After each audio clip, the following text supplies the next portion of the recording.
Hello बच्चों, चलिए प्रश्न को पढ़ते हैं। तर्क सामान्यतः खाली स्थान के रूप में कोशिका द्रव्य विभाजन की खाली स्थान विधि के दौरान उपस्थित रहते हैं। पहला विकल्प है फ्रेगमोप्लास्ट और विदलन, दूसरा विकल्प है फ्रेगमोप्लास्ट और कोशिका पट्टिका, तीसरा विकल्प है कोशिका पट्टिका और कोशिका पट्टिका, और चौथा विकल्प है कोशिका पट्टिका और विदलन। मतलब तर्क तंतु के बारे में हमारा प्रश्न पूछ रहा है। चलिए देखते हैं प्रश्न की मुख्य अवधारणा क्या हो जाएगी। मुख्य अवधारणा क्या होगी कि तर्कुतंतु तर्कुतंतु अब तर्कुतंतु क्या क्या होते हैं कि इनका निर्माण कब होता है। इनका निर्माण होता है जब कोशिका विभाजन की प्रोफेज अवस्था में क्या होता है, इनका निर्माण होता है। और किसके द्वारा होता है? एक्टिन क्या होता है, किसके द्वारा होता है? यह ट्यूबलिन प्रोटीन द्वारा, ट्यूबलिन प्रोटीन द्वारा क्या होता है, इसका निर्माण होता है।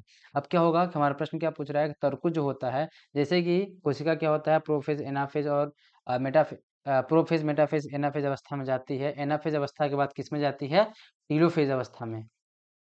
टीलोफेज अवस्था में जैसे कोशिका जाएगी, टीलोफेज अवस्था में जैसे कोशिका जाएगी, वैसे क्या होगा कि तर्कुतंतु क्या क्या होता है, तर्कुतंतु क्या होते हैं, गायब होने लगते हैं, गायब होने लगते हैं। जिसकी वजह से क्या क्या होता है कि ये तर्कुतंतु क्या बना लेते हैं? फ्रेगमोप्लास्ट। क्या बनाएंगे?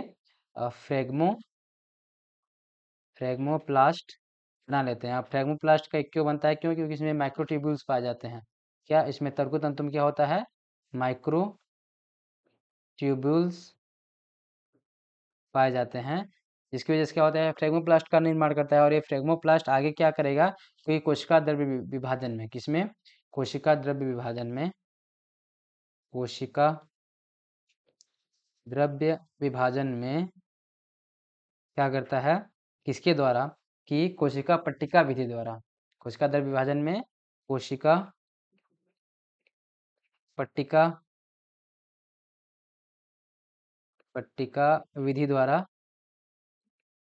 क्या करेगा कि यह कोशिका भित्ति का निर्माण करेगा। क्या करेगा? कोशिका भित्ति का कोशिका भित्ति का निर्माण करता है। कौन? यह तर्कुतंतु। तो मतलब क्या है कि अब हम अपना क्या करेंगे, अपने विकल्प को देखेंगे और सही उत्तर को चुनेंगे। तो हमारा पहला विकल्प क्या है? फ्रेगमोप्लास्ट। मतलब प्रश्न क्या बोल रहा है कि तर्कुतंतु सामान्यतः बिंदु बिंदु के रूप में, किसके रूप में? फ्रेगमोप्लास्ट के रूप में। तो पहला पहला विकल्प में क्या है? फ्रेगमोप्लास्ट। तो हाँ, ये सही हो सकता है। दूसरा भी क्या है? फ्रेगमोप्लास्ट, ये सही हो सकता है। तीसरे विकल्प में क्या है कि पहला में कोशिका पट्टिका, ये गलत हो जाएगा। और चौथे विकल्प में क्या है? कोशिका पट्टिका, इस वजह से ये भी गलत हो जाएगा।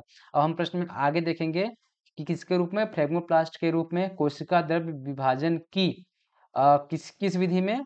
कोशिका पट्टिका विधि के द्वारा के दौरान उपस्थित रहते हैं। तो जो पहला विकल्प में क्या है, विदलन, ये गलत हो जाएगा। और दूसरे में क्या है? कोशिका पट्टिका। हाँ, तो ये क्या हो जाएगा? दूसरा विकल्प हमारा सही हो जाएगा। मतलब कि हमारा प्रश्न क्या होगा, पूरा उत्तर कि तर्कुल सामान्यतः फ्रेगमोप्लास्ट के रूप में कोशिका द्रव्य विभाजन की कोशिका पट्टिका विधि के दौरान उपस्थित रहते हैं। तो दिए गए प्रश्न का उत्तर होगा विकल्प 2, जो कि है फ्रेगमोप्लास्ट और कोशिका पट्टिका। आशा करते हैं आपको दिए गए प्रश्न का उत्तर समझ आया होगा। धन्यवाद।